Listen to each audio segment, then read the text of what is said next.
I'm Cece Summers. Welcome to Mushroom Oasis, where I will not be lulled into a false sense of security because of Disney songs. Okay, maybe a small sense of security. I fucking love this song. Let's see what fresh hell awaits us. What's your cat's name? I don't have a cat. I have a lizard. Her name is Roland. And her personality is essentially like a cat, so. And yes, she was named after the gunslinger in Stephen King's The Dark Tower. And your cat is a lizard. A little lady. Why, are you gonna kill her? I don't like this. Roland has been missing for a while now. Fuck, you did kill her. God damn it. Should not have fallen for this trap. She was an indoor cat, but had the tenacity of a wild cat on a mission trying to leave whenever the door was open. Catios and playtime just wasn't enough for the little missus, which is the exact opposite of my lizard. If she could live in one spot for her entire life, she would be content. And by one spot, I mean literally sitting in one spot forever. Not just one location, not just one house, one area. I figured she'd come running if I left out some food by the porch. 3 days later, still no cat. I tried everything I could think of. Asking around the neighborhood, putting up missing cat posters. Sadly, nothing came from my efforts. I couldn't search for her during the day since I had work keeping me occupied. And there's only so many hours in an evening I could yell around the streets looking for her.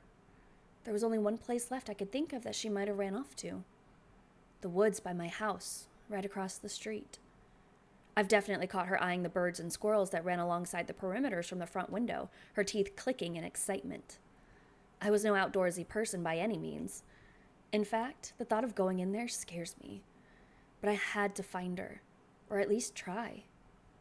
The first weekend that came around, I packed up some water, Roland's favorite treats, and a compass to be safe. I wasn't sure where to even begin looking for her, so I started walking in a straight line, calling out her name every few steps. It certainly didn't take long for me to realize I was in way over my head. Why did I think this was a good idea? It was hard to find my bearings with the surrounding trees. I didn't want to admit I was lost. At least, not yet. I could only squint down at my compass as the needle spun slowly. Pretty sure they weren't made to do that. Did I really bring a busted compass on my first venture out in these woods? Figured that would be just my luck. The only thing risking my own safety was my own incompetence. I shook my head hastily. No time for negativity. Roland was out there somewhere, cold and lost and hungry. I had to keep going. It's been hours. I'm so lost. I don't even know why I kept searching even after the moment I'd realized that. Why did I think this was a good idea? Hunger had been gnawing at my stomach for a while now, having missed breakfast and lunch altogether. The heat and humidity from the afternoon sun was unbearable, but the cooling air did nothing to soothe me. Even if I were to head home, I couldn't even pinpoint where that was. What do people even do in this situation? Stay put. You stay where you are and you call the rescue thing. Or just do what I do and don't go in the woods. Ever. I knew it was baseless optimism, but walking onwards was really the only thing I could think of to do. Surely I'll come across something familiar. I trudged on, my shoes carefully avoiding the tree roots intertwined across the forest floor. But in my weakened state, plus the approaching darkness, I found myself stumbling through the rough terrain. My feet hit something soft, jutting out of the ground. My hands shot out as I lost my balance. My feet clumsily tried to find purchase as I wobbled backwards, arms flapping. Oh. What? My shoe had landed smack dab in a circle of mushrooms, the brunt of it causing a wispy cloud to erupt from the cluster. That's a fucking fairy ring. Oh shit, that is not good for us. I stuck my nose in my elbow to avoid breathing it in. I couldn't differentiate one tree leaf from another for the life of me, but I'm pretty sure humans weren't supposed to inhale whatever the hell this was. It smelled strongly of rotten wood and wet dirt, even as it cleared. Something shiny quickly caught my attention. Don't. No. Mm-mm. Do not be going and fishing shiny things out of fairy rings. The fuck? I stooped down to pick it up, gasping under my breath. It was Roland's collar, covered in whatever the hell those mushrooms released. I looked around desperately for any signs of her. Roland? Roland! Psst, psst, psst, psst, psst. I coughed from inhaling some of the remaining dust floating in the air. I should really steer clear from this. Pocketing Roland's collar, I retreated carefully until I could breathe again. Stepping back, I could still smell it. It must have stuck to my hair and clothes. A quick once-over confirmed my suspicions with a slight cringe. A thin yet generous coating of it covered my sleeves and jeans. I leaned against a tree, dusting off my clothes in a naive attempt to get the dust and smell out, to no avail. If anything, it felt like I'm breathing more of it in. What used to be musty now turned sweet, and I found myself inhaling even deeper, trying to pinpoint the smell. Cucumbers? It smelled like fresh cucumbers. A tingly feeling crept up my hands and neck, pinpricks spreading across my limbs as a strange heat reached my face. I started to feel drunk and woozy. My senses were numb. Why are those purple? I can't click on it or anything. It should freak me out. And yet, a strange comfort washed over me. I should lie down. Don't do it. Right now, in fact. Don't do it. You're gonna get thieved. You're gonna get fucking yoinked out of this forest. Taking shit from fairy rings. What's wrong with you? My legs gave out from underneath me, my body toppling over at an awkward angle. I laid there and stared and stared and stared. It was nice here. A peaceful calm. The perfect place for a nap, even. My eyes grew heavy as I swam in and out of consciousness. Yeah, a nap sounds really good right about now.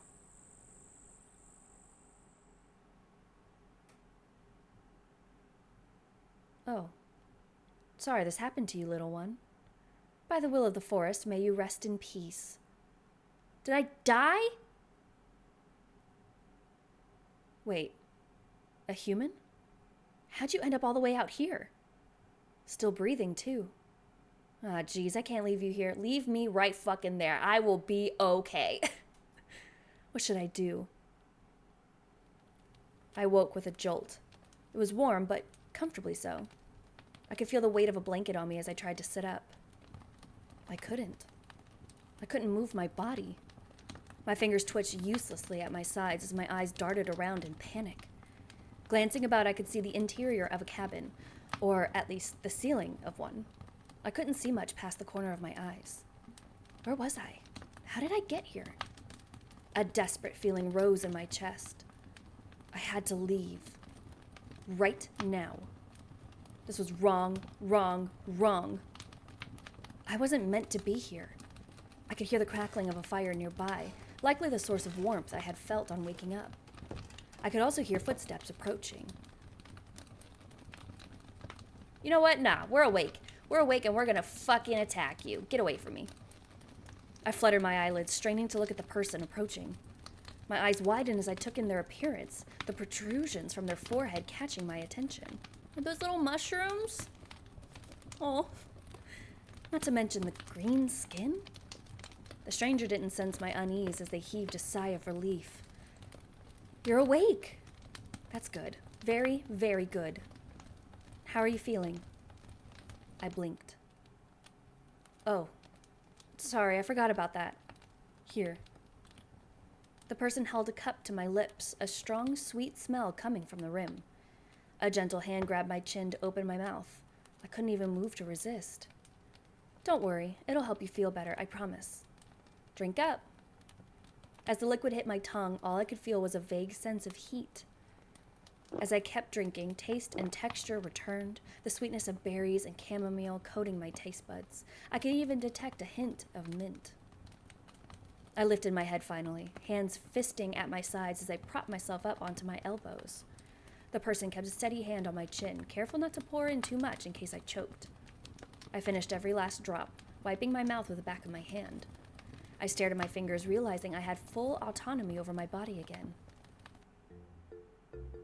Good as new. Now, how are you feeling? Suspicious. Better. Thank you. The stranger laughed. Oh, I like the way you sound.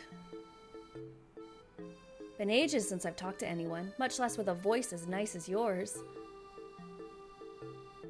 You can't have it. It's mine. I'm keeping it in my throat where it belongs.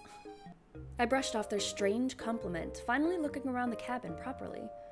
It was a simple room filled with sparse but decorated wooden furniture, fit for someone living alone. An open archway to the right led to what I assumed was the kitchen.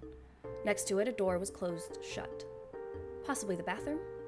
Taking it in, there was a common theme of knitted decorations strewn about. Any available surface had patterned knitted tablecloths covering it. An unfinished project laid beside the bedside table where I sat, a pair of knitting needles jutting out of a pile of yarn from a small basket.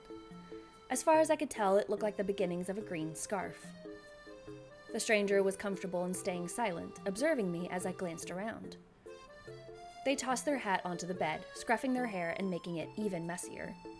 With their hat off, their unique features were impossible to ignore. Sorry, but what are you? Oh, I didn't introduce myself, did I? Hiya, I'm Michael, with a Y. I shook my head. No, I meant that, Michael stared at me, their left ear twitching. You look very... He snorted. Ugly? Off-putting? No! Just different. Different, huh? You're just being nice. Well, then explain yourself. I mean, that's kind of rude, isn't it? I paused for a moment before pinching my nose bridge, exhaling slowly. I'm just... Sorry, it's been a long day, is all. I should be thanking you. If it helps, it's a skin condition? Is that what you humans call them? The way they said it didn't sound confident. And the ears? Genetics? Right. And I assume the little... I wave vaguely at their horns? Antenna?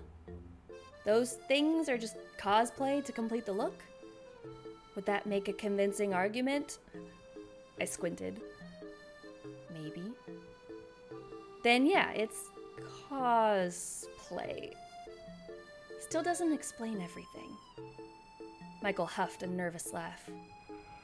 Listen, I'm just a guy living by himself in the woods. You don't need to worry yourself further than that, okay?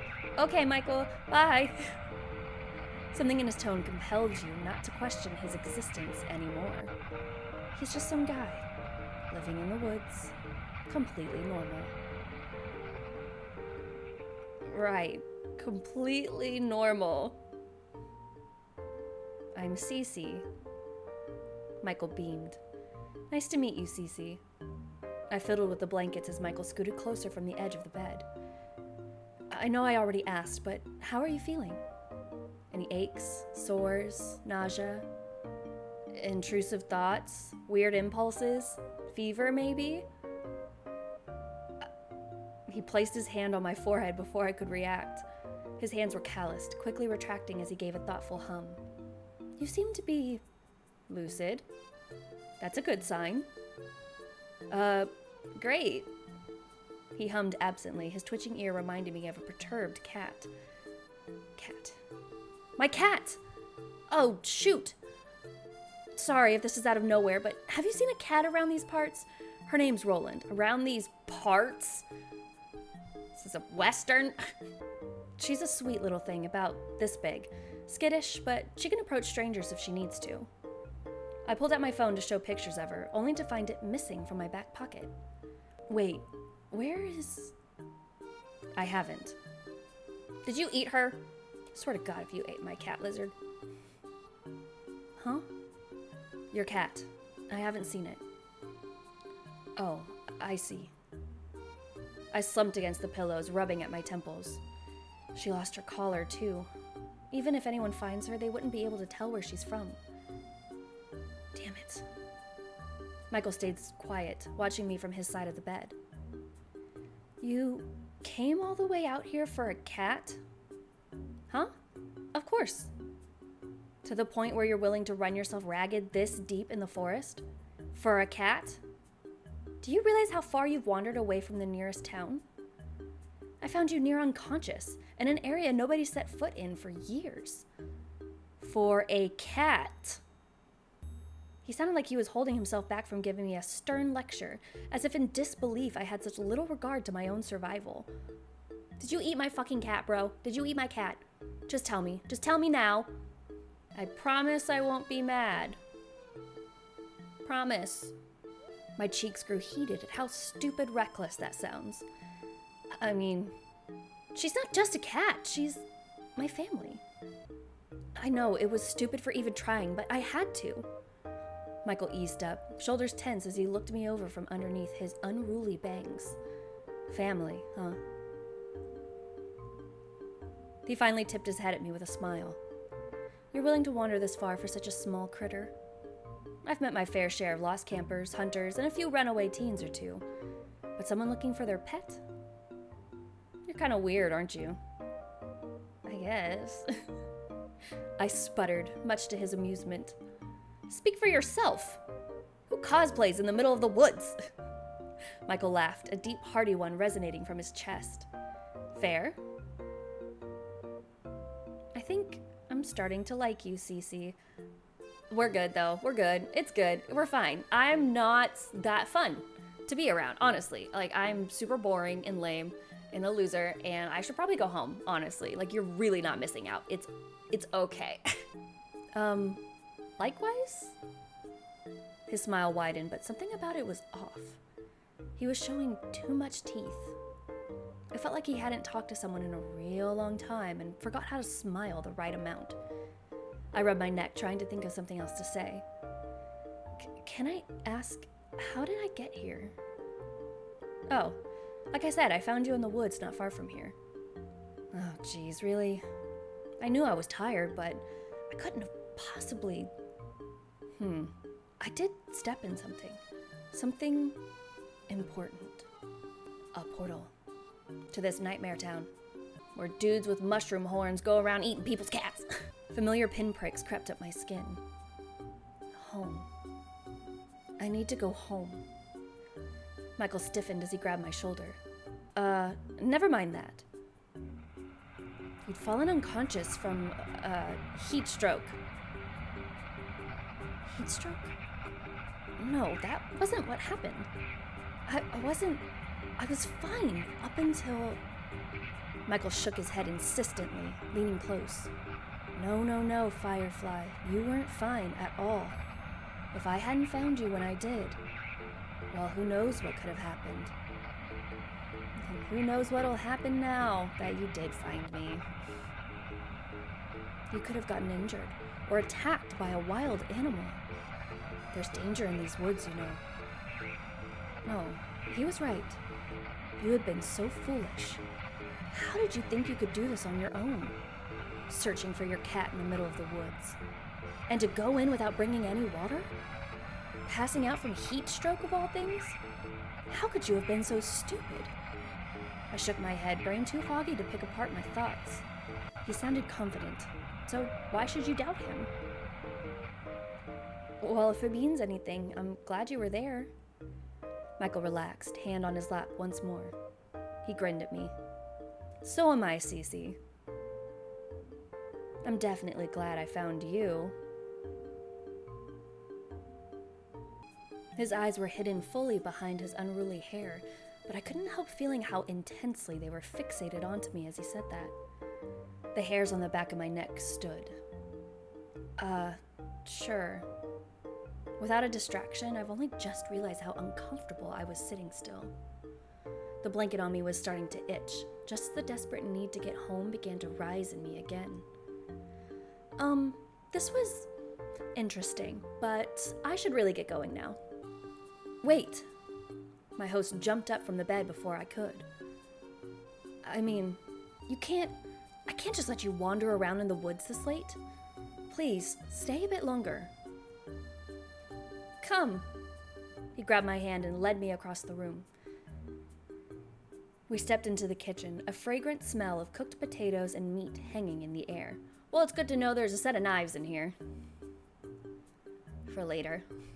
2 plates had been set out on a small circular table, complete with utensils and mugs of tea. I wasn't expecting guests today, so the food is nothing fancy. But join me for dinner? He looked so hopeful, ears drooping.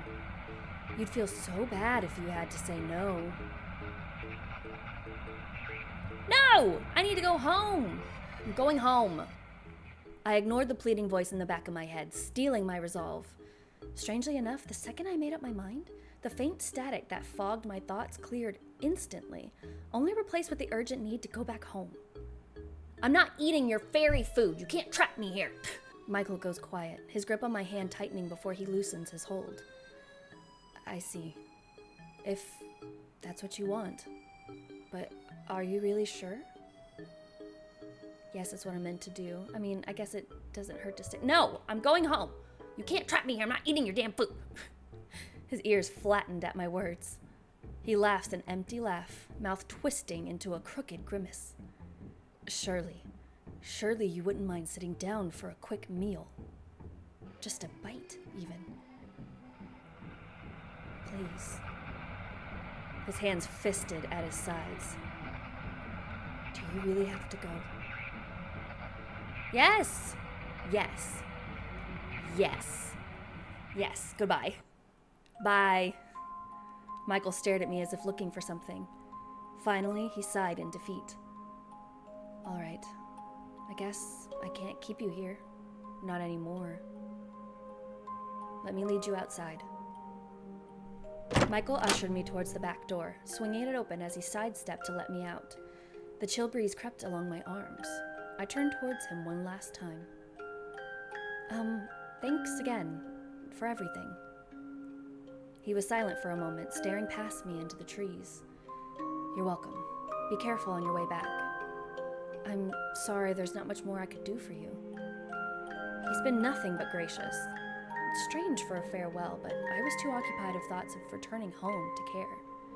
I looked over to the woods, the shadows cast from the moonlight causing some hesitation in me. Do you mind giving me some directions as a head start? Michael looked at me finally, then to the horizon with a tilt of his chin. Keep heading in that direction. You'll come across a trail that'll lead you straight home. I waved at him as he shut the door, the mechanism locking shut with a click. I stood there for a moment, questioning if I made the right decision or not. Definitely did. Let's go home. Another urgent thought compelled me to leave. This is no place for me. I have to go. It was already too late to go back, so I gathered my resolve and walked away. I walked and walked. Trees blended into one another after a while. I should have been afraid or concerned, but it felt right. The darkness that surrounded me was too comforting for me to feel in danger. I steered away from the direction Michael showed me ages ago, my feet willingly carrying my body to someplace specific. Someplace special. Oh God, did I get tricked by another fairy? Fuck! A final destination. Here. The patch of mushrooms I had stepped in earlier. I was meant to be here. I was always meant to be here. I lay down in the cold, wet dirt and closed my eyes.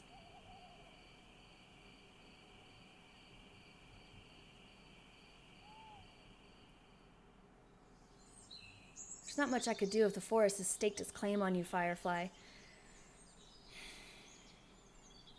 Well, we tried. I wish I'd found you sooner. Sleep well, Cece. Peaceful slumber. Damn it! Okay, let's see what happens if we pretend to be asleep. Shh, I'm sleeping. Shh. I shut my eyes quickly, hoping they hadn't noticed. I slowed down my breathing, willing my face muscles to stay still. From beside me, someone chuckled softly. I already know you're awake, Firefly. Fuck! Come on now. I'm not gonna hurt you. Fine. Alright, I guess we don't have a fucking choice. We gotta go eat his stupid fairy food and be trapped here forever. Michael's jaw dropped for a second before he quickly recovered. Yes, of course. Here, come sit. I'll serve up the cottage pie in a minute. I sat as instructed, my stomach rumbling something fierce as the smell was the only thing I could focus on. Something fierce. Cowboy. About to sit out on the back porch with our mint juleps. Bless her heart. It's okay, I can say that. I'm Texan. I ride my horse to work like everyone else. Yes, this was definitely the right choice. What was so important that you had to leave so soon? The outside world can wait. You could stay here and enjoy my company. Oh, actually, I should ask, are you okay with meat for dinner? I can make something else for you if that's not your preference.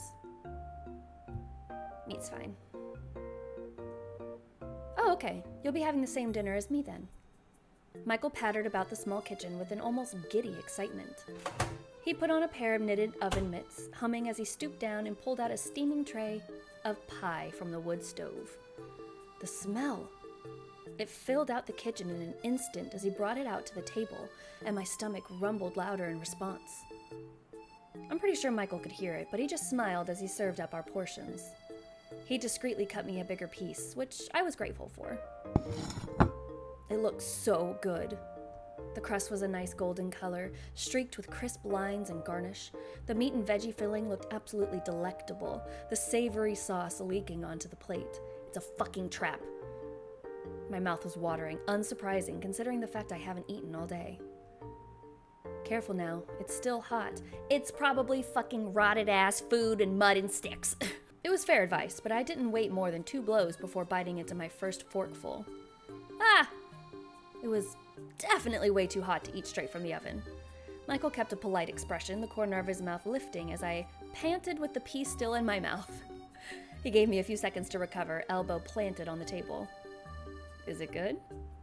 I nodded vigorously, even though my buds were burning.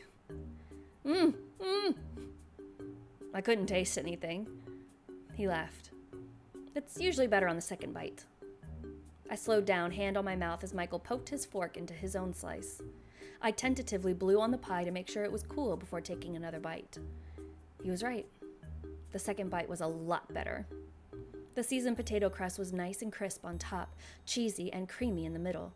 The savory meat filling was well cooked and bursting with flavor. Every bite felt like home. My host watched me enjoy the meal from across the table. Do you like it? Yeah, this tastes amazing, Michael. He flushed from the compliment, rubbing the back of his neck. I'm glad. I like to think of myself as a decent cook, but I've never been able to get anyone else's opinion on that. Do you like baking in particular? Not always. I usually go for simple dishes, with any ingredients available. I nodded amicably, though didn't say much else. I was more focused on scarfing down dinner, which, thankfully, Michael didn't seem to mind. The overall atmosphere was nice and homely, and I could hear Michael tapping his feet from underneath the table. I guess he was happy to have someone stay for dinner. It did seem like he lived alone, judging from the surroundings in his cabin. So, I'm kinda curious. He perked up instantly, his focus solely on me. What made you want to live all the way out here? Oh, well, when you look like me, it's kinda easier to just live out of sight from everyone else. A pang of guilt shot through my chest. I was giving him a hard time about how he looked too. He must have sensed it clear as day on my face. Not that you're one of them. You've actually been nicer than most. Though I wonder if... His smile turned strained. Never mind. My point is, it's better here than anywhere else. Why don't you try the tea, Firefly? He seemed uncomfortable now, easing into a different topic. It's probably best to follow along. Oh, sure. I reached out towards my mug, only to push it off edge with my clumsy fingers. Wait! I bent over the side to grab it, fully expecting it to fall just out of my reach and land on the floor into broken pieces. It never did. Instead, a long green appendage was twisted around the ceramic mug, securely keeping it in place. Not even a drop had fallen out. Very inconspicuous. Definitely a skin condition. And genetics. My eyes trailed along the length of it until I pinpointed that it came from behind Michael, the rest of it partially hidden beneath his cardigan. Michael? Is that yours? Michael buried his face in his hands, the strange appendage from before lowering to his side, mug in tow. I'm sorry, Cece. I think it's time I was honest.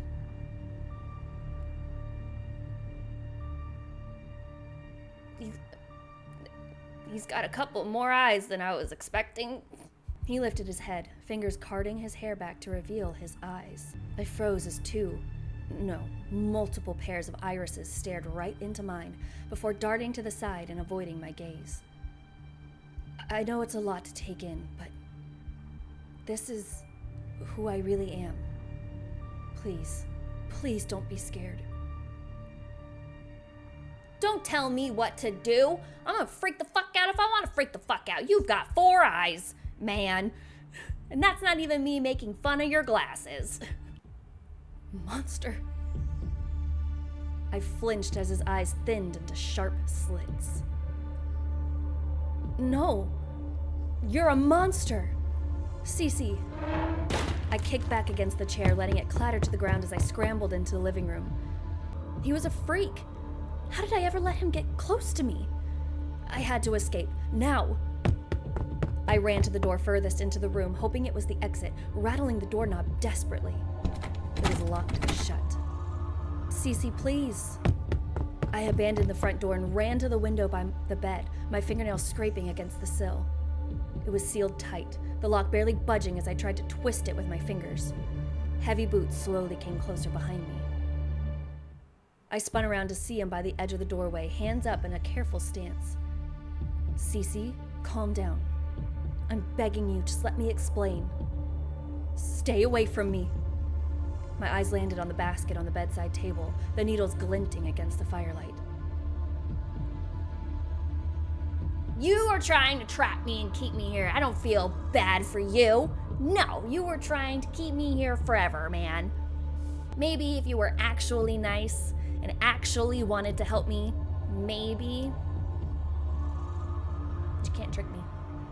Untrickable. All it takes is being locked in a confined space by 15 million different people and murdered horribly before you get a good sense of these things. Take the knitting needles. I grasped both needles and pulled them from the yarn, the basket dropping to the floor in my haste.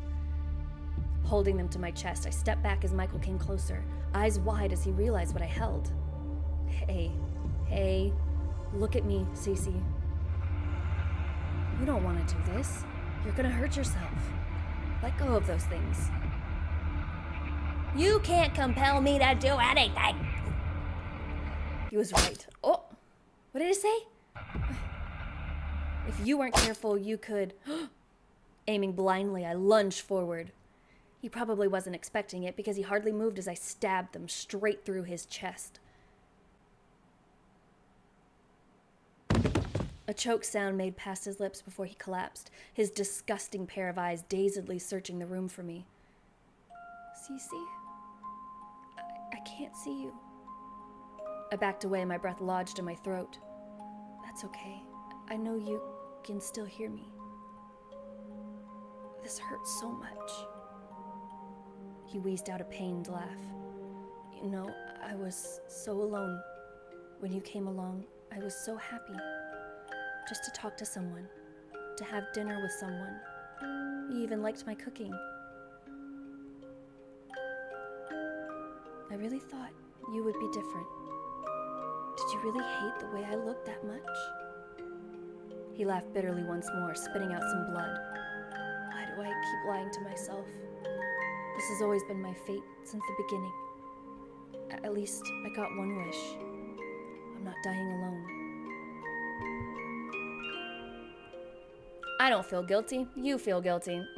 It's the Disney song. You got me into this fucking nostalgic ass state of mind of sweetness and princesses and... Cece? Are you there? Please. I'm getting cold. Tell me you're there. I didn't realize I had tears streaming down my face. He sounded so pathetic. I stared down at my hands. The hands that hurt Michael. Had I made a mistake? A sputtered cough snapped my attention back to him. I think this is goodbye, Cece. By the will of the forest, He cast one last breath, the sound rattling across the empty cabin as his eyes glassed over completely. I sunk to my knees, hands still shaking. What have I done? Listen, normally when fairy tale creatures go and take me into their house and they're like, oh, look at me, I have weird ears and a tail. Everything's fine, you're so great and I love you. They lock me in a basement and I'm starring on their torture channel. Can't blame me for being a little leery of this guy. Okay, so we have the knitting needles again. Then we have the option again to attack him or to just listen and put the knitting needles down. So I wanted to see what happens. Fine, I won't stab you in the fucking chest. He was right. If you weren't careful, you could hurt yourself. Your hold on the needles slipped, your ears picking up the sound of them clattering to the floor. Defenseless, I faced Michael as he stepped closer. I couldn't stop staring at those eyes. They looked wide with panic. Okay, listen to me. Everything's gonna be all right. Stay away from me, you freak. Why? Do you hate me that much? Can't we just start over? I shook my head, backing away from him. Just let me leave. I don't want to be anywhere near you. Michael stopped advancing, hands fisting at his sides. Okay. That's okay. I'll let you go. Shouldn't have ever been your choice to begin with, my guy. I should have been able to leave whenever I felt like it. Just...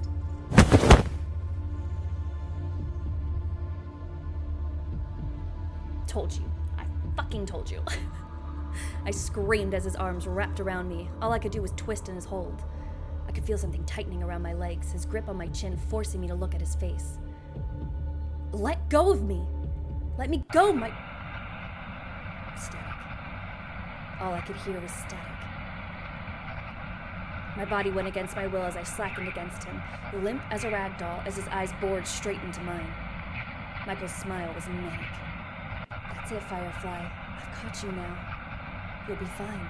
Everything will be fine. Of course everything's fine. What did you have to worry about anyways? It was just your dear, sweet friend, Michael. Trustworthy Michael. Safe and sound Michael. He was all that you needed. That's right. Settle in, Firefly. I'll take good care of you. I promise. I can't have the real you, but I'll willingly play pretend if it means I get to keep you. Your name is Cece. You live in the woods with your best friend, Michael. You love Michael, and he loves you. You've never had a job. You've never had a cat. You've never left these woods. You've never had a home anywhere else. You already are home. Hey, Firefly. You want to help with dinner today? Of course you do. Come on. The guilt is gone. The guilt is fucking gone. I should have stabbed him again. Damn it, what did I say?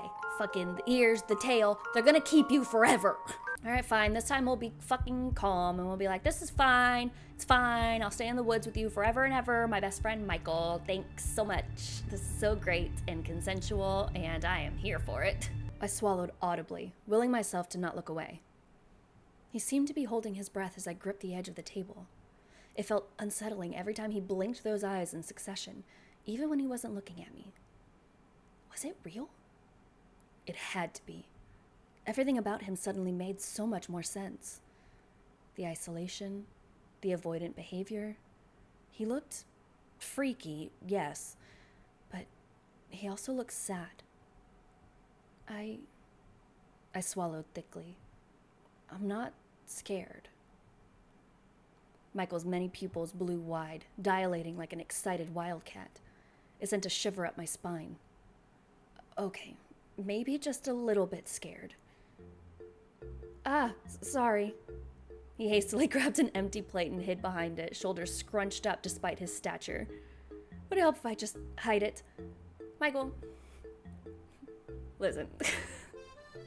We're not gonna do this, man. We're not gonna do this. I shan't be charmed by your antics. I'm fucking leaving. I could fix my hair like before, if that's what you prefer. His voice was muffled behind the ceramic barrier between us. It was kind of endearing. I slowly reached out to touch his hand, the slight brush on my fingertips making him jump in place. Michael? Yeah? Can you put that down? He slowly lowered the plate. His eyes were still darted to the side, avoiding me. Can you look at me?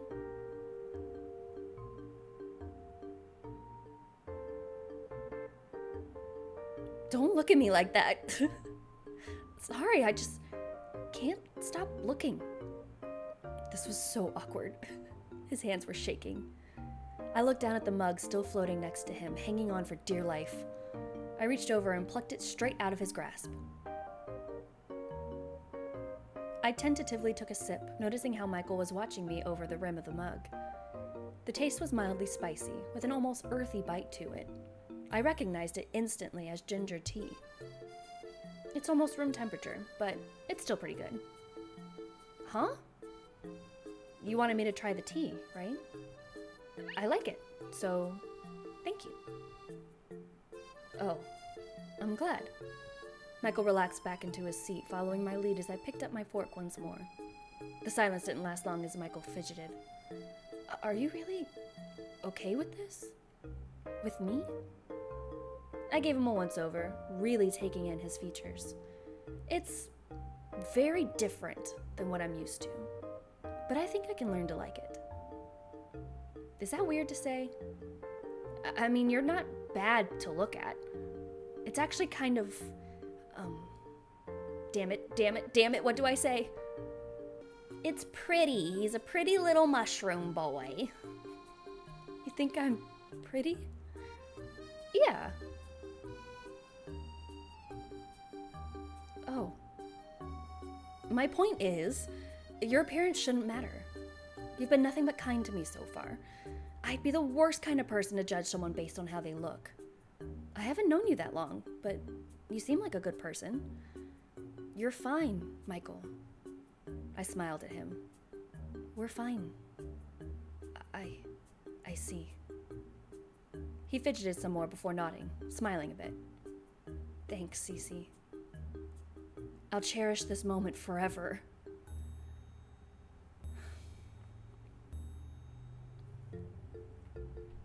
Even when I'm like, yeah, homie, we can hang out and be friends, and I'll be here, and we can, go do things and be friends, and it's cool. They're still like, I'm gonna keep you here forever. If you would just date me like a normal person, I probably would have sticked around a lot longer and been a lot happier. He beamed at me as he enthusiastically went back to eating his food. That was something.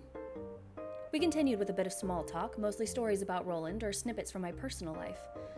Michael hung onto every word I said, not bothering to elaborate much about himself despite my burning curiosity. I could tell he was extremely insecure about his appearance, so it's probably best I keep my questions to myself for tonight. We cleared up the kitchen in relative silence, Michael storing away the rest of the pie as I washed the dishes by the sink. Being out here in this remote cabin, I wondered how he had running water. Maybe I'll ask him later. So, thanks for dinner. Thanks for the company. Oh, and please, take the bed tonight. But, you're my guest and I'm the host. Take the bed, okay? All right, I'll be out of your hair first thing in the morning. Michael got quiet, staring at the floorboards. With his hair out of the way, I could finally read his expressions. Did he seem upset? Is that okay? I do need your help, though. I'm pretty sure I'm just gonna get lost again on my own. His tail flicked behind him. Yeah, I'll bring you home tomorrow morning. I heaved a sigh of relief. Thanks, Michael. I'll see you in the morning. Yeah. Good night, Cece. Good night, Michael. He seemed really happy to be able to say that. I plopped myself down onto Michael's bed, getting comfy beneath the blanket. Michael was gathering some blankets of his own to make a makeshift bed on the floor in front of the fire. He had an impressive collection of knitted items, a comfortable nest forming in the center of the room. My eyes trailed after his tail, now out in the open as it flicked and swayed. Kind of like a cat. Did I eat my cat? Holy shit, did he feed me my fucking cat? I miss Roland. Now with a full stomach, dozing off came easy. I didn't even realize how tired I was. I listened to the gentle crackling of the fire, my vision darkening.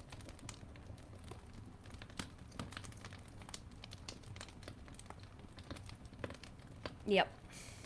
Good night, Cece. Good night, Michael.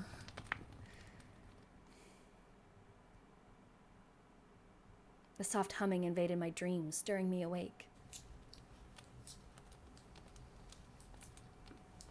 I blinked my eyes open to unfamiliar surroundings, swaddled in a blanket that clearly wasn't mine.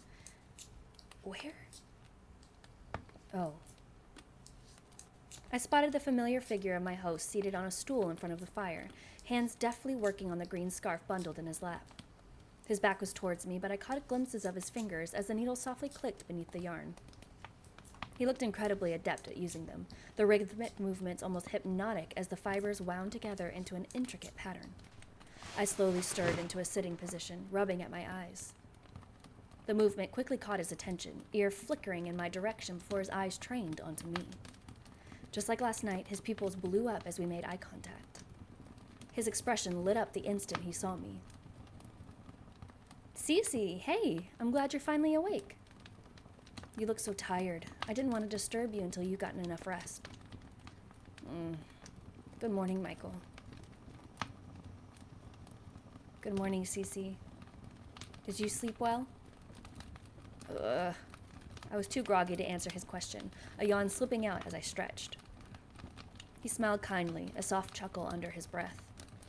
Like a baby, then. He pointed over his shoulder to the door beside the fireplace, tilting his head towards it. You can freshen up in the bathroom if you'd like, while I start on making us some food. I'd have eaten breakfast by now, but I'd want you to join me while the food is still hot. How do eggs and toast sound? I have nothing against eggs and toast. Sounds great, man. Great. I'll see you in the kitchen then. He tucked away his knitting materials and set it aside. Oh, I also have a surprise for you after breakfast. It's not the most exciting surprise, but just join me when you're ready. If it's not a map directly to my house, and actually a map directly to my house this time, I don't want it. He ducked into the kitchen without another glance. I could hear his boots thud about the floorboards, cabinets opening and closing in succession in the kitchen. I suppose that's my cue.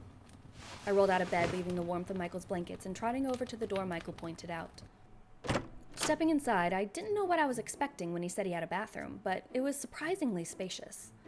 Everything looked like it was carved and polished out of wood. He seemed to have everything you'd find in a modern bathroom: a sink with a cabinet, a shower, and a tub, and even a toilet. Curious, I crept over to the toilet in particular, inspecting it. There wasn't a tank like you'd expect where the water would be stored. Instead, there was a compartment to the side full of sawdust and a scoop. Like a litter box? I expected it to have at least a bit of a smell, but it was surprisingly odorless. There was even a roll of toilet paper on the side.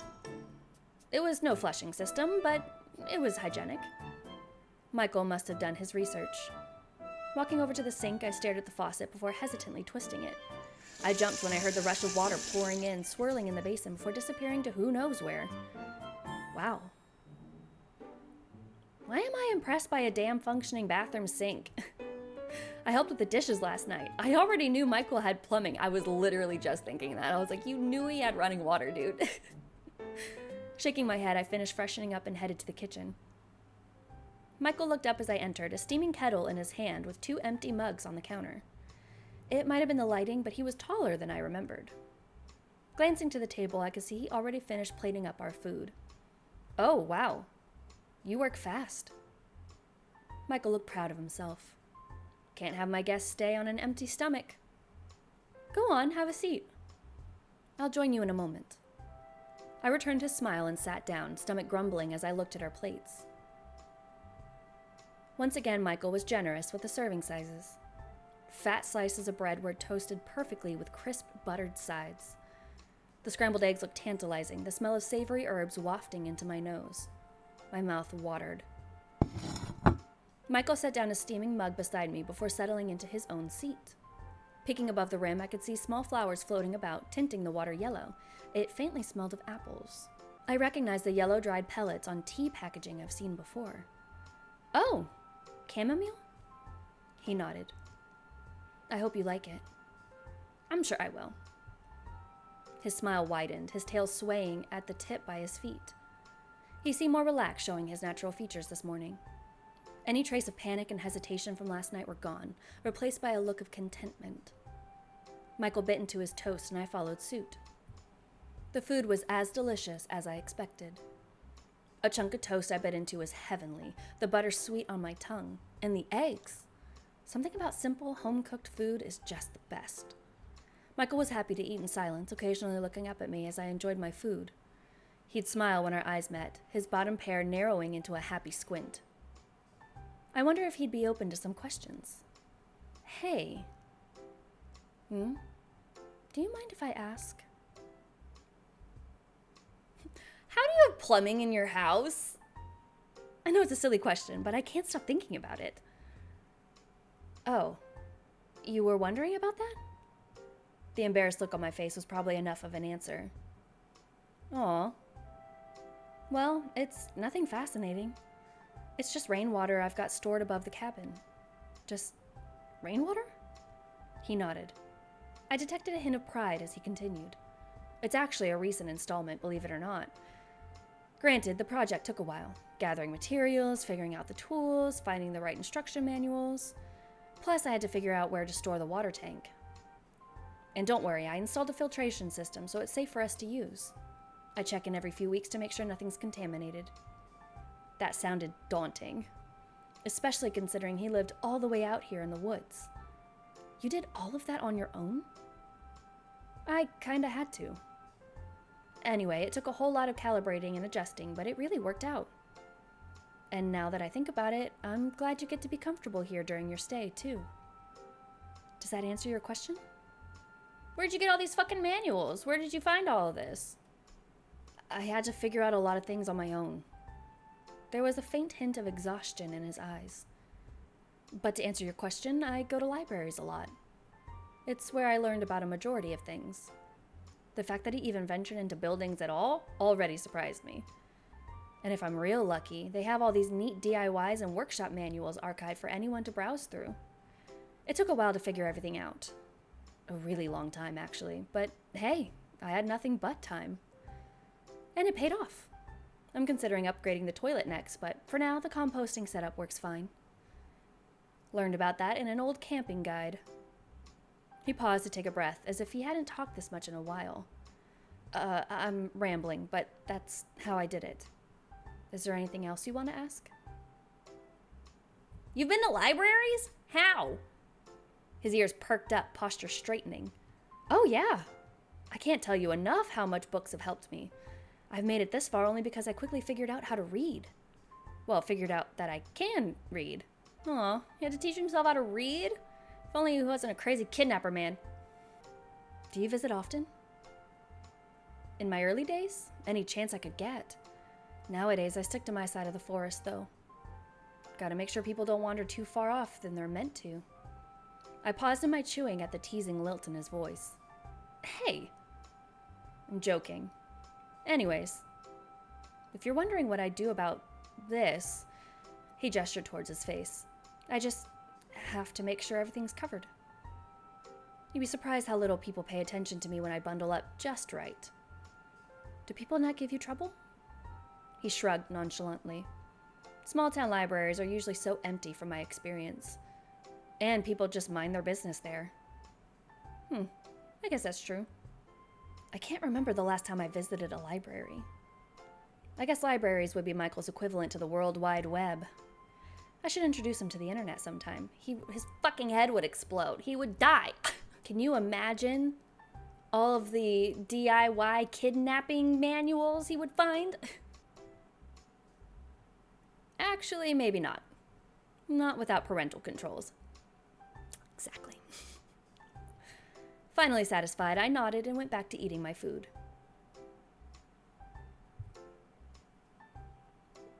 You like living in the woods, man? I still can't believe how cozy you've managed to make it, considering the whole middle of nowhere thing. It wasn't like this when I found it. No? It was a major, fix her up her? Aw. No. So the cabin was abandoned. I never would have guessed. Yeah, I'm really happy I get to live somewhere permanent for once. It's not much, but it's home. What's it like? Peaceful. Quiet. I do like it a lot. The forest provides me with everything I need. And nobody bothers me for the way I look out here. His ears twitched slightly. Where does he get the eggs from? What eggs did I eat? Sometimes you just happen to end up where it's most convenient for you. And everyone else. The way he avoided my eyes as he said that gave me the impression there's something more to it. Like his home wasn't just out of convenience, but a fear of something else. Rejection, perhaps? Or something worse? Something like he likes to fucking kidnap people and store them in his cabin forever? Anyways, I don't really have anything else to say about it, unless there's something specific you want to ask. He doesn't think about his answer much before beaming at me. What about you? I know you've told me a little about yourself, but what's it like being you? I scoffed, waving a hand. Please, I'm the least interesting person in this room. Trust me. His eyes were shining in earnest as he leaned forward. Tell me anyway. Oh, well... I told him about my life, at least the parts I was comfortable with sharing. Just like last night, his eyes didn't leave my face, occasionally darting about my features and interest. The direct ogling was making me nervous, but I suppose I was doing the exact same thing when it was his turn to talk. Eventually, I came to the topic of my job and the woes of living in modern capitalism. I am a bit jealous. You have the whole cottagecore aesthetic practically perfect. His face morphed into a confused pout. Cottagecore? I explained it to him in my own words. Oh, you're saying you want to live the way I do? Out in the woods? Abso-fucking-lutely not. No, do not misconstrue me. What I mean is I like to wear comfortable dresses and hang up wreaths made of twigs on my front door. I do not mean I want a compost toilet and no electricity. I nodded without hesitation. I mean, I wouldn't mind showing you the ropes. His tone seemed strangely lilted. What do you mean? Never mind. Anyways, I don't get what the appeal is, but it's not easy either, you know. The forest provides, but it's up to me to make use of it. Starting out was... A dark look crossed over his face then, as if reliving a bitter memory. Rough. But I'm built for survival. I feel like asking him to elaborate would make things awkward. I decided to veer the topic into a different direction. Doesn't it get lonely? Sometimes. But I'm used to it. So used to it. So used to it. So used to it. You definitely don't have to kidnap people. Keep them there with mind control powers at all. He smiled, his eyes lighting up. Besides, I have you at the moment, don't I? I never thought I'd enjoy having someone around. You must be really special. How'd you learn how to cook? Cottage pie is a pretty complicated recipe. I just wonder if anyone taught you how to cook. I'd be lucky if someone could teach me how to make boiled eggs, Firefly. But it was trial and error mostly. My earlier endeavors were, pretty much inedible. I picked up a thing or two about cooking though, so your taste buds aren't gonna fall victim to any nasty creations like in my early days at least. Speaking of, did you enjoy dinner last night? Of course I did. You're a really good cook, Michael. I'm glad. It probably wasn't obvious, but I'm really happy I got to cook for you. I don't get guests often, in case you couldn't tell. I should ask you to cook for me every day then.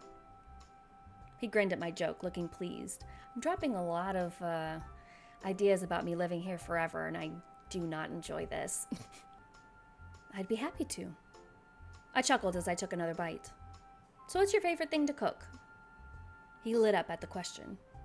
Fried mushrooms. Okay. Fried mushrooms? Yeah. There's plenty to find, and it's easy to make. I do remember finding a patch of mushrooms yesterday. They smelled pretty funky, though. You remember that? What was that? Nothing.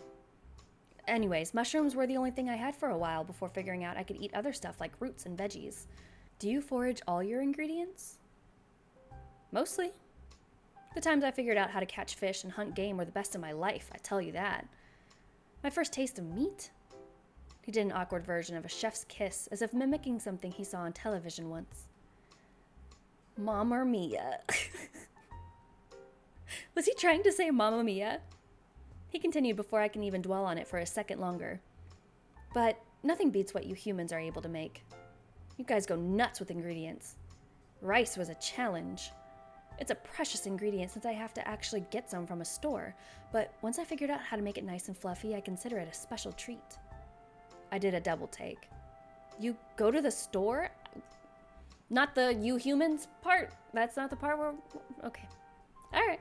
I mean, I guess that much is obvious. Nobody's gonna fucking cosplay like this in the middle of the goddamn woods by themselves. Yeah? Where else would I get it? I thought you would grow it yourself or something. He laughed as I flushed in embarrassment. It's flattering you think I'm even capable of something that impressive, but no. There's only so much the forest can provide. Does it provide money?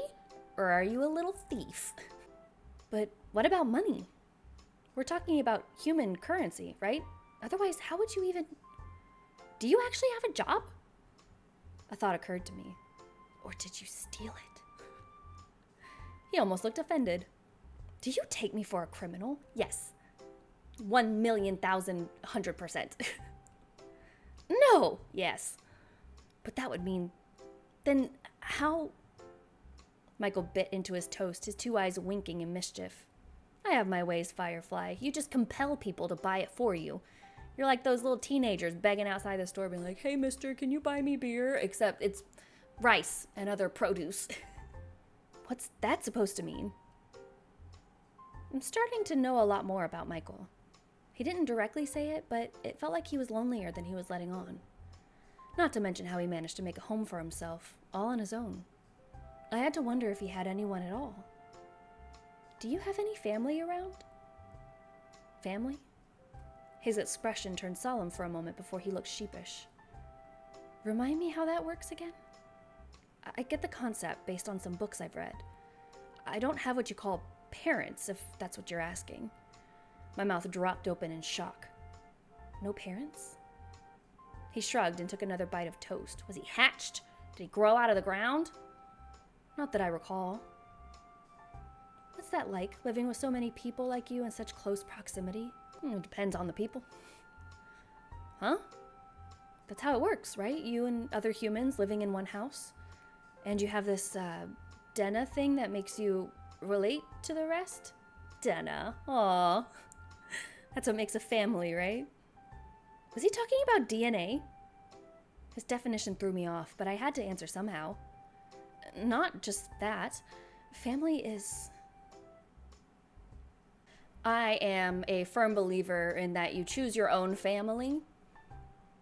So, people that you love and care about, who love and care about you too. He seemed intrigued. Is that so? That does sound nice. Is there anyone that you love and care about? Yeah, I've got some good friends. Your friends can be considered family too? Yeah, I don't see why we have to be related to be family. I even consider my cat family. 100%. Oh. And this is the same for all families? I bit my lip, pondering the question. It would be naive to think that. A lot of families do love and take care of one another, but not everything's perfect. Sometimes that love can be misplaced or taken advantage of or even abused. Michael looked thoughtful. So it starts with love? I've read some stories about that. Love, I mean. Though certain feelings just don't make sense to me. At least from a reader's perspective. I guess you'd have to experience it for yourself to understand. He stared at me unblinking for a moment. Yeah, you might be right. I never considered that. Then again, who would bother loving a monster like me, huh? It's not the fact that you have horns, my guy. It's the kidnapping. What? You're not a monster. I look like one, don't I? That's besides the point. You're not denying it, though. I'm just saying it's okay. You don't have to lie to me. So, family? Right. To be fair, everyone's definition of family could be different. What about you? What's your definition of family? Michael looked surprised I asked him that question. I don't know. I've never had one, and I think your answer just confused me more. Well, if you ever figure it out, let me know. Michael stared at the remaining crumbs on his plate before he nodded, avoiding my gaze. Sure. We both fell quiet, the lull in conversation blanketing us in a comfortable silence. All this family talk, it reminded me of the reason why I'm out here in the first place. To look for my beloved cat, a sight I might never be able to see again, because he ate her. I couldn't help the sinking feeling in my chest, the growing pit in my stomach. I wish I was able to find Roland. You would have loved her. Michael opened his mouth to say something, but changed his mind. My voice warbled as a lump formed in my throat. Sorry. I just miss her so much. I keep thinking if I just went looking for her sooner, maybe I would have been able to find her by now. He was quick to speak up. You did your best, Firefly. No one else could have gone to the lengths that you did. You almost risked getting yourself. I'm sure wherever she is, she's doing okay. In your fucking compost bin. You really think so? I know so. His voice was laced with a confident assurance despite the worried look on his face. I nodded with a quiet sniff. I hope so. She's just important to me, is all. Michael looked like he wanted to reach across the table for me, but sighed instead. Actually, I'm sorry, Cece. I should tell you.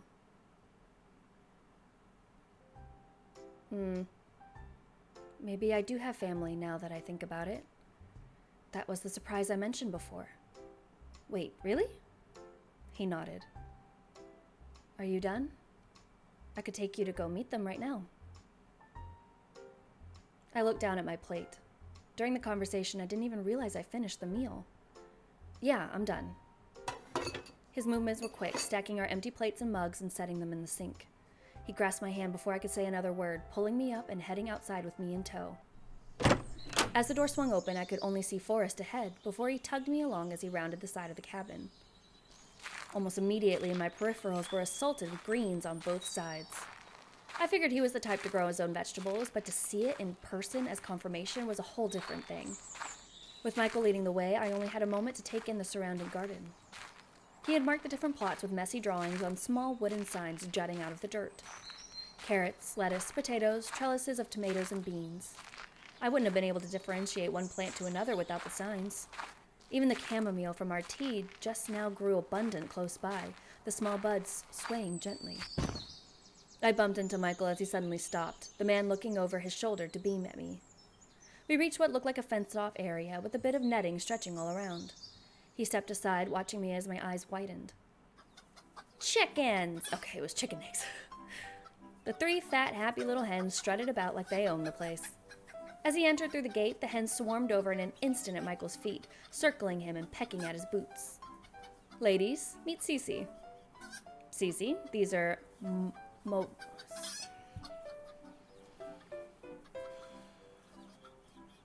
every goddamn time. Mawar? Mawar? I don't know. Chicken 1, Sansuyu, and Primrose. Or as I like to call them, Marmar, Sunny, and Rosie. He ducked to pick one up, fluffing up her feathers as he smiled. He gently scratched the little hen's head, which I assumed was Rosie. She practically melted at his pampering, eyes sliding shut. The other two flapped their wings in a huff and went about their business once more. Michael leaned closer, beckoning me to pet Rosie. She was so soft. Rosie's the oldest. She doesn't lay eggs anymore, but I couldn't bring myself to, you know. So I brought her some friends.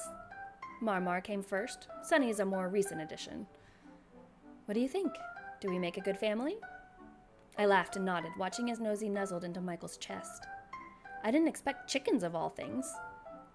Were you expecting something else? I was expecting it to be someone else. Oh. No. When you look like me, people generally don't stick around.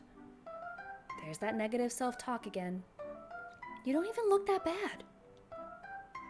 His eyes flicked to mine, a look of pleasant surprise crossing his face.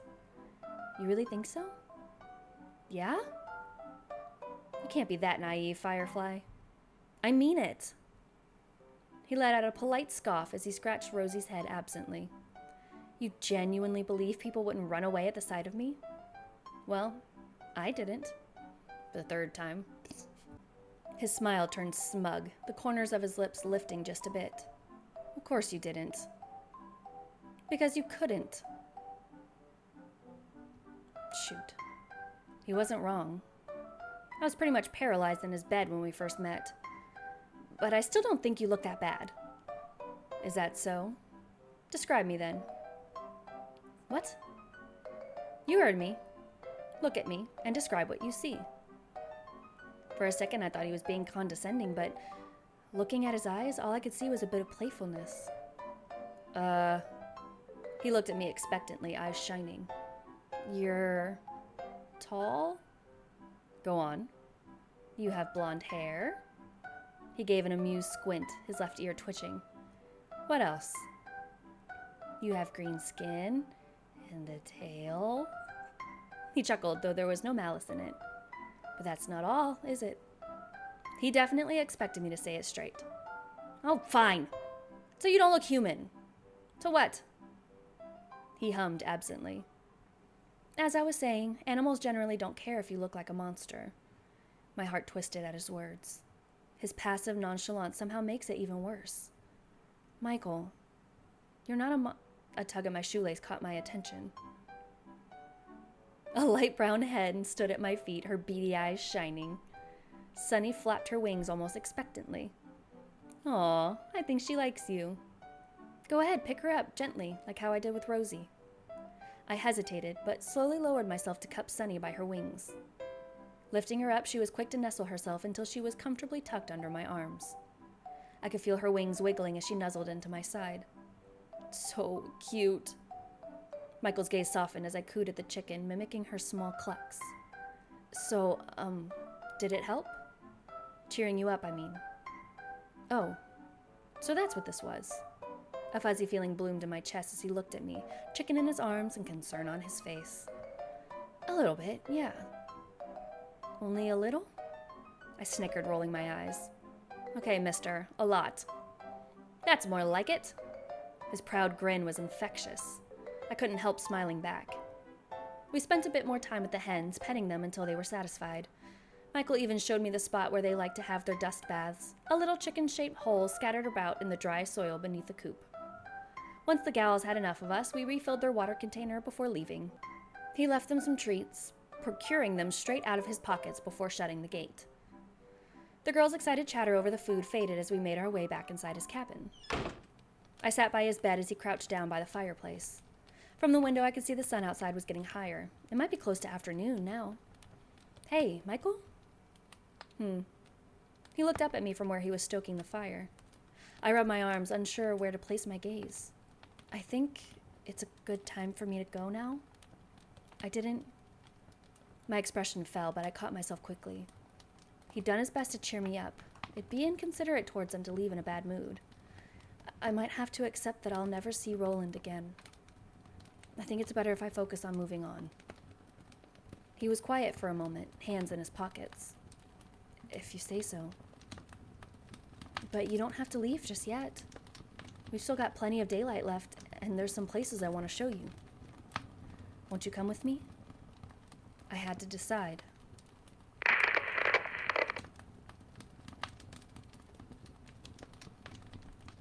See, that is what makes you monstrous. Taking away my autonomy. Not the horns. I promise I'll take you home right after. He took another step towards me. Please, Firefly? I didn't want to say it, but he looked desperate. Okay. I'll go with you.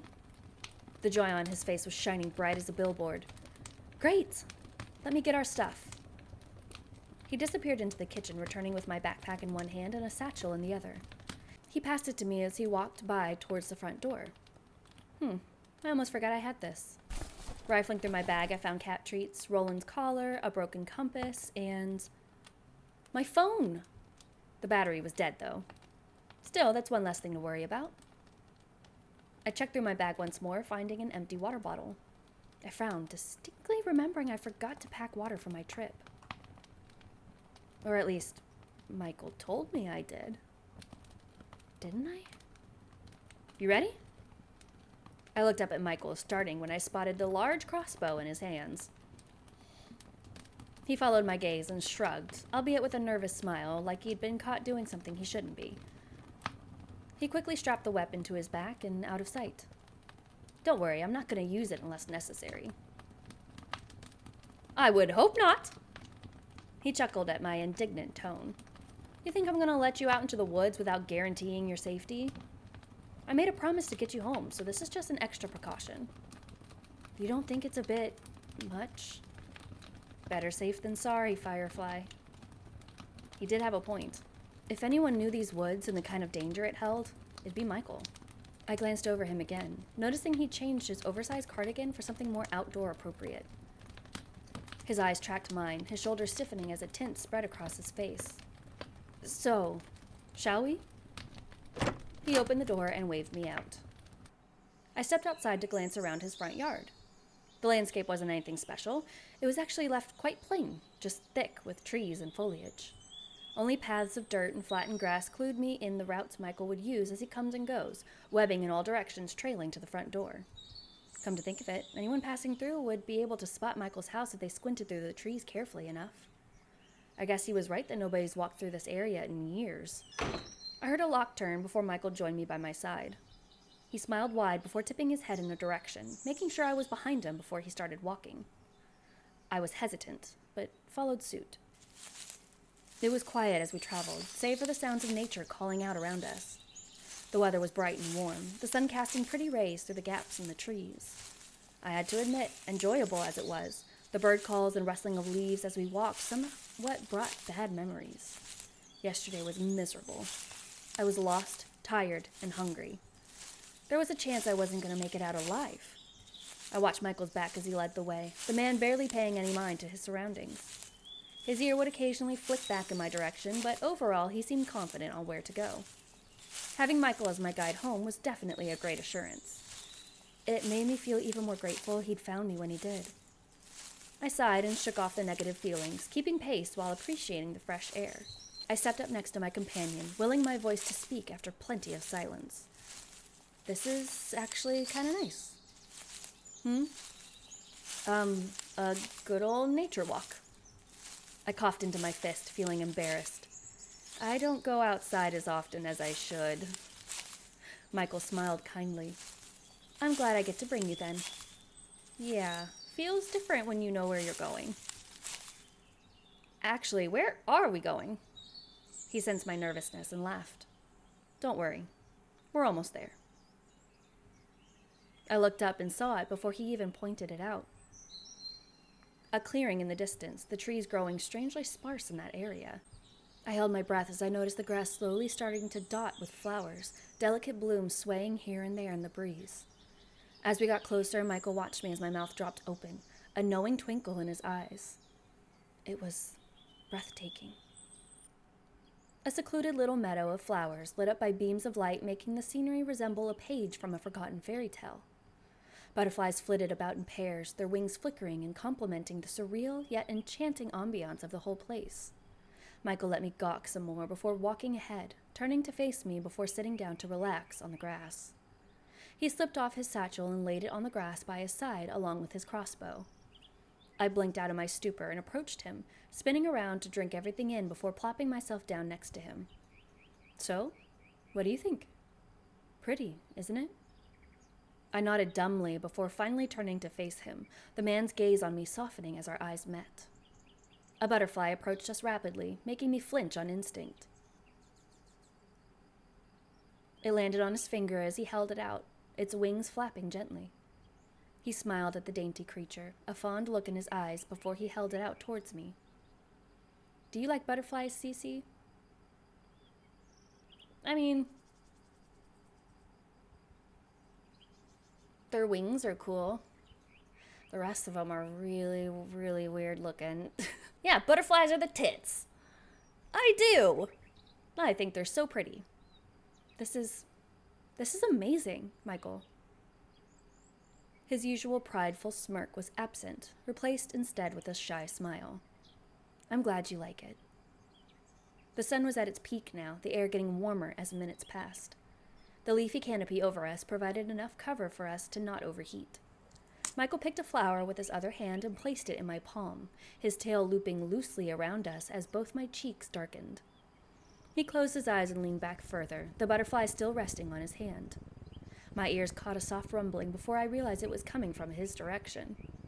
I almost wanted to ask, but I didn't want to ruin the moment.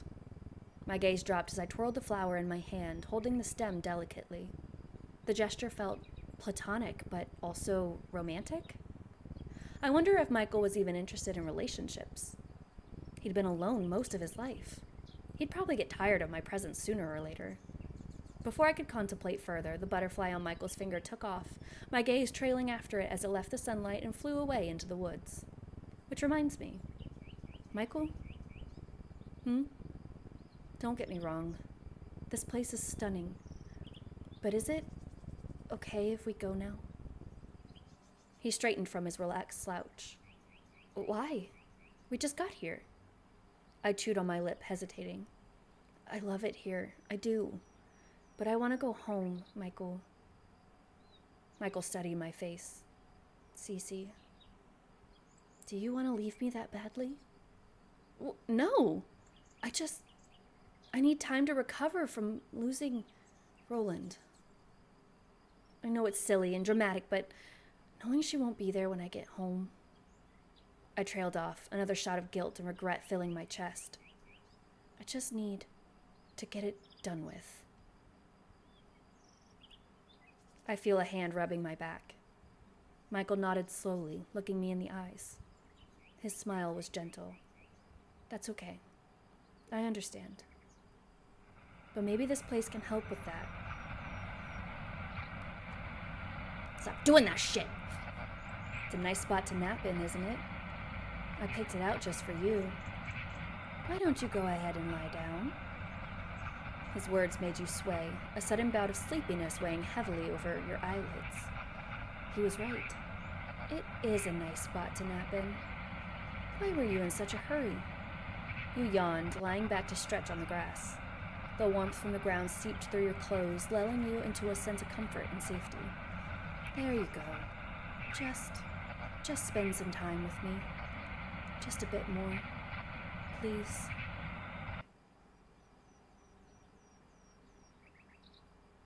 Oh, here's something else I could show you.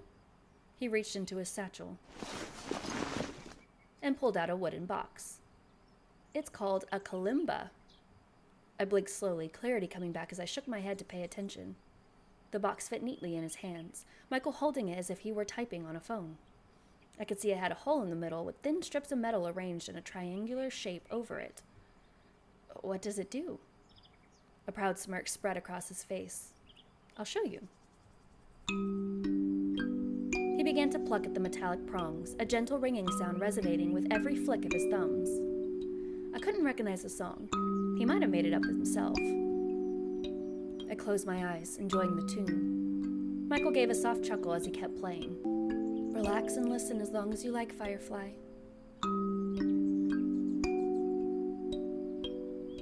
A few minutes passed by with Michael plucking away at the instrument, the two of us sunbathing like two cats on a Sunday afternoon.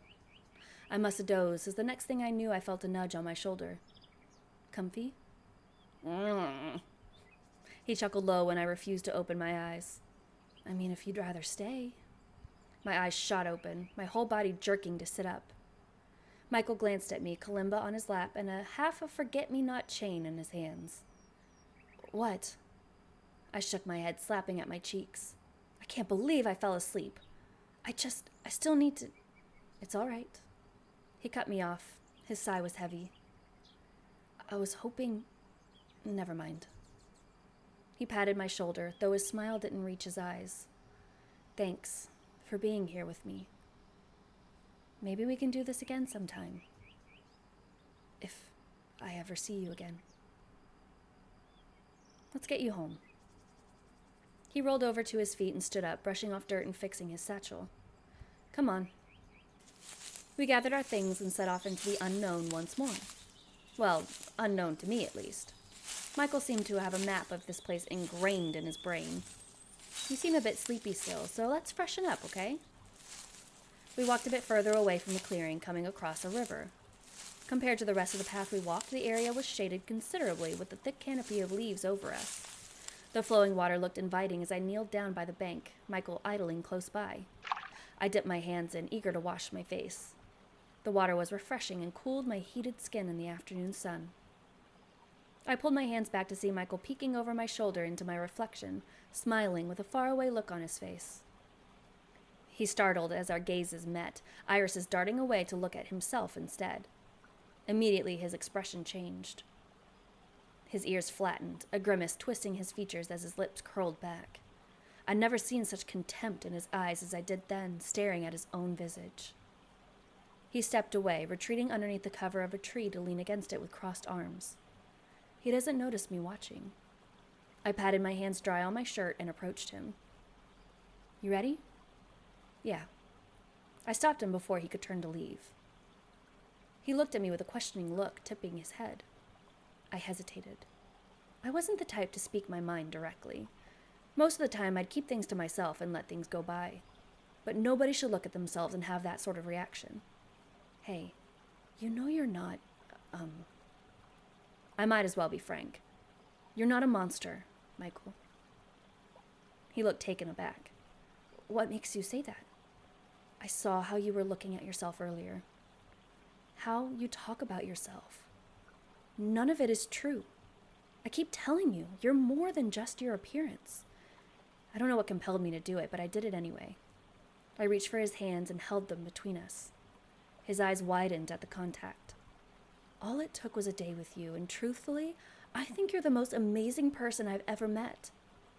He made a choked noise. I'm just some old nobody compared to you. That's not... Shut up and listen. He promptly shut his mouth with an audible click of his teeth. From where I stand, you saved my life. You've taken care of me better than I could ever ask for from a stranger. That already proves to me you're not the monster you think you are. You're charming, you're smart, you're sweet. You're a million more wonderful things, but you're not a monster. I take a second to compose myself, lowering my voice. You may look different, Michael, but guess what? His multiple eyes stared into mine, ears flattening as if fearing the worst. That makes you all the more beautiful to me. His breath hitched. I could feel his hands squeezing mine, fingers trembling. It was like he forgot how to breathe. I realized my hands were getting sweaty. I pulled away hastily, scratching at my neck and avoiding his gaze. I could feel the blood rush to my face. I could dunk my whole head in the river and it'd probably let off steam. Sorry that came out of nowhere. It just didn't feel right if I didn't say anything. I hope you understand. An awkward silence passed between the two of us. Anyways. I caught him mumbling under his breath. I can't let you leave. Yes, you can. Yes, you fucking can. You can let me leave, and I'm gonna leave, and we're leaving now. Take me home. What? I said you can't leave. I mean, not without your cat, right? I frowned. I've already tried, Michael. Like you said, it was stupid for me to just wander off in the woods as if I'd find her through dumb luck. He paused, his fists clenching. But I haven't. Huh? I haven't tried. I know these woods better than anyone. I can try looking for her. But that means you can't leave yet. Michael, I appreciate the offer, but I don't think I should stick around any longer. I have a job and responsibilities and... You hissed in pain, a sudden migraine overcoming your senses. You felt sick, your stomach wringing itself into knots. It felt like the world was warping around you as your legs wobbled. Your body buckled over as you resisted the urge to vomit. Michael caught you as you slumped graciously to the ground, your head resting on his shoulder as he cradled you close. Hey, you don't look so good. Your vision doubled as he spoke, his speech oozing together words into an indecipherable mess. Are you okay? You need me to carry you home? Yes, carry me to my home, please. I'd like to go to my house. Okay, no problem. Just hang in there. Hang on to me.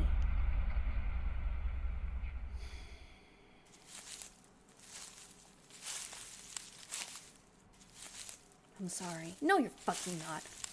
I'm so sorry. Shut up, Michael. You did this to me. You don't deserve this. No, I don't.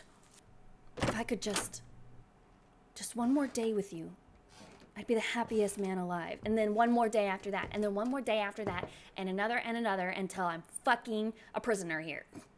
Forever. Here we are. Let's get you tucked in. I should give you some clothes. Especially since you'll be staying another night. You're okay with that, aren't you? Let me dress myself. That's all from day 2. And that's it. Yeah, song's right. I do know you, and I know what you'll do. You'll love me at once, and keep me hostage in your cabin for the rest of my fucking life. This is too cute of a character to be this fucking psychotic, because you can't keep tricking me into feeling bad. You can't fucking trick me into feeling bad for stabbing this little bitch, because then he turns around in 2 other seconds and is like, oh, I'm gonna mind control you into doing something you don't want to do. I'm cute and quirky. Anyways, as more days come out, I'm definitely gonna check it out because this was really, really fun. Thank you for recommending it.